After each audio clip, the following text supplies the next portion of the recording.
I'll stay in the F-16 as long as I possibly can. The Air Force in the 1970s, the early 1970s, announces that for the first time ever, they're going to allow women to fly military aircraft.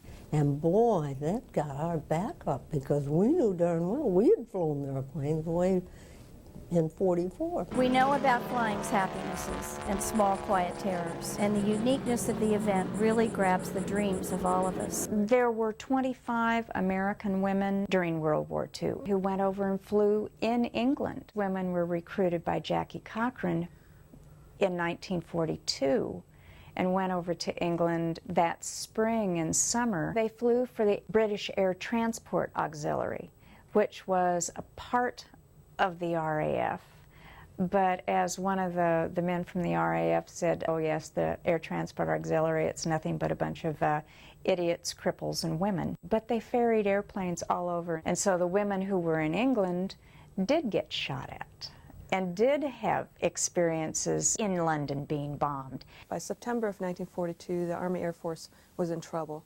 They needed pilots desperately. We were fighting on 2 theaters, in the Pacific and in Europe, and they still had to get all those planes that were being built in the factories, from the factories to the points of debarkation on both coasts. Nancy Love didn't want to train a lot of women to fly, so that's what she did. She got 25 women, eventually 28 women, and these were highly experienced women. The first 13 averaged something like 1,200 flight hours, and they started working for the ferrying division. Jacqueline Cochran had gone to England, had taken some American women to England to fly for the Air Transport Auxiliary. She came back in September of 1942 to headlines saying that Nancy Love had been given the go-ahead to start the WASP, and she was furious. Jacqueline Cochran wanted to lead a large group of women.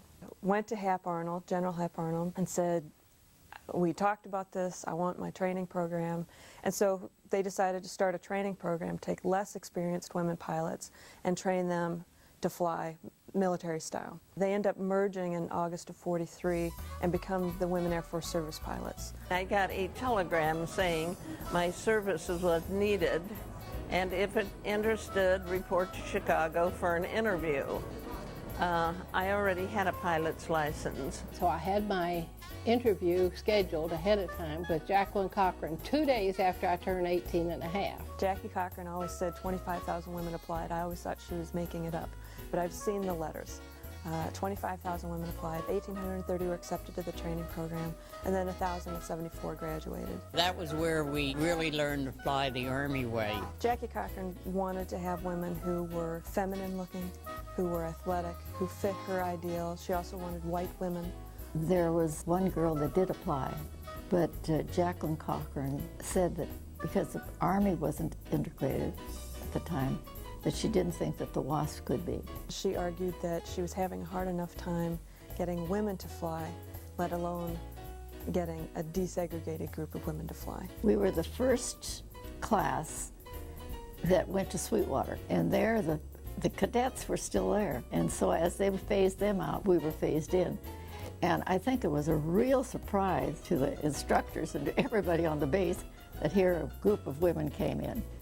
The first 3 classes took their training in Houston, Texas. We were the first class there. So it was kind of fun to have the cadets there. The government had a program called Civilian Pilot Training Program, CPTP, and there were 20 people in the class. 5% of the class could be female. I did not get my private pilot's license from the CPT program. I couldn't land the darn thing in the allotted space. I overshot Indianapolis Airport 3 times before I got it down, and you know, that just won't do. The first class was 300 to 500 hours, and then they would lower it to 200 hours. By the time I had heard about Jackie Cochran's program, you didn't have to have a private pilot's license. You just needed 35 hours. We had Quonset huts, the 6 people in my bay. Really, those were the only ones that I knew. The one girl who slept next to me turned out to be my best friend for life. My sister was in the WASP, so I decided that that's what I should do too. You know, we were, in World War II, we were very patriotic. It was a whole lot different than it is today. Then, having got my pilot's license, I heard that 2 women had been hired at the Logan Airport Air Traffic Control. So I went over and applied and was accepted. So I had a choice between air traffic control and the WASPs. And I chose the air traffic control. I got 3 times my salary there, and I paid off most of my college debts. They were big and small, and from wealthy families, and from not so wealthy, and from absolute poverty, like Jackie came from. They didn't know that we would have paid them to let us fly those airplanes. We really wanted to master those mighty machines. Every day was an adventure, and I loved every minute of it. We have this old instructor now. His key thing that he liked to do was take you up for the first flight and fly upside down for about 10 or 15 minutes. My mom is a WASP. She started flying actually in college at the University of Washington. She was one of the original 20 to start in this organization because she had more than 200 hours of flying time and more than a commercial and instrument ratings. She was the only female in the United States to get the Air Medal because she ferried 4 airplanes back and forth across the United States in 4 days. And they used her as an example of what these women were doing. And she got the medal from Hap Arnold, and she was the commander of the base in Long Beach. She had quite a few women underneath her. Jackie Cochran was at my graduation and actually pinned my wings on. And then my mother had come down for graduation, which was nice in March. And luckily, she was in the front row and heard this conversation between Jackie and General Arnold. What he would do to pin on her wings, he'd have to reach in here, you know, punch those little things through the material and then fasten that little clip. He'd done about 6, and Mother heard Jackie say, "You don't have to do all those, General." And he turned to her and said, "Never mind, Jackie, I'm enjoying it." So he continued right to the end. There were 48 in our class, and he pinned on 48 wings. Those early WASP classes, 43-1, 43-2, they all went into the ferrying division and worked as ferry pilots. People say, well, the ladies didn't go overseas, they weren't exposed to anything. We were definitely exposed to live ammunition being shot at us every day. We'd go to the flight line every morning at 6 o'clock, Aloe Field, where they were towing targets. We'd go out over Matagorda Island. They were shooting live ammunition at us, and it was very exciting, but it was also, I felt like I was at the front. One time when I was getting ready to turn around and go back and drop my target, one of the male planes who had been doing aerial gunnery, he flew his plane up and locked wings, and so we could talk over the intercom without anybody hearing it, and invited me out for dinner that night. My mission was to pick up planes at the factory and take them to the point of debarkation. I had to do utility flying, which means if they needed someone flown from here to there or they wanted something picked up, you would just do it. And I also did engineering testing.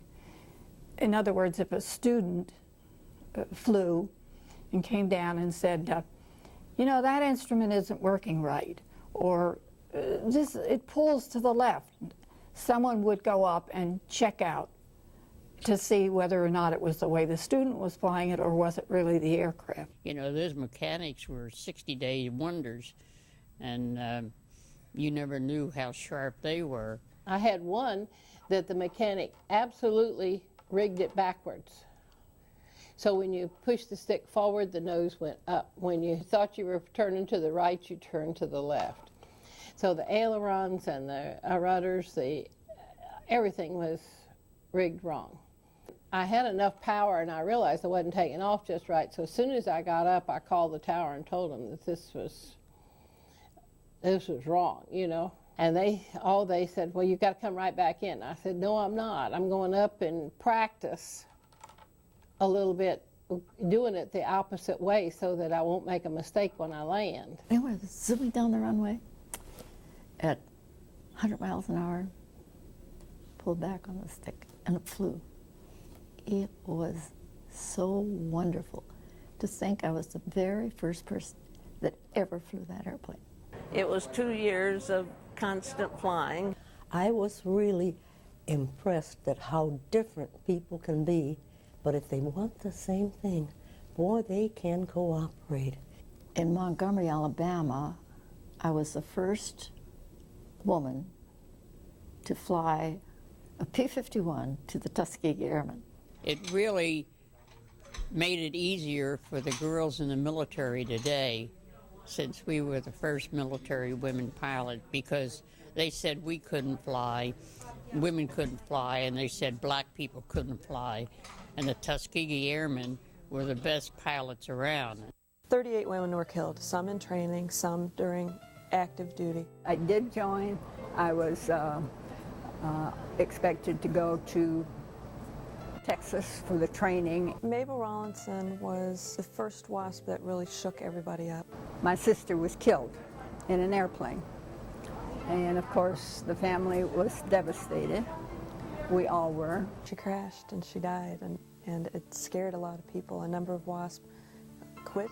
They resigned afterwards. There are lots of stories about what happened to her, and it's not clear. We had accidents where people buzzed, the guys buzzed the gals and hit the airplane, and they bailed out, and I lost my roommate that way. Because the WASPs were civilians and serving as civilians, they were not eligible for military death benefits or military funerals. At some of the bases, the women were not given the respect they should have. The bodies were sent home. Other WASPs passed the hat. In some places, the girls, called parents and helped. Some bases, when WASPs were killed, the commanding officer not only sent the body back to the family, but sent a WASP in full uniform to escort the body back. It all depended on the commanding officer. I was in altogether 11 months, and then came the sad, sad day, and that was December 20th, 1944, when we were disbanded. That's one thing we did talk about, besides flying, was whether we would become military. And many of the women who had entered with 200 and more hours did not want to become military, because we were all kind of free souls, I had been accepted into the next class of WASP, and then they were disbanded before I was able to start.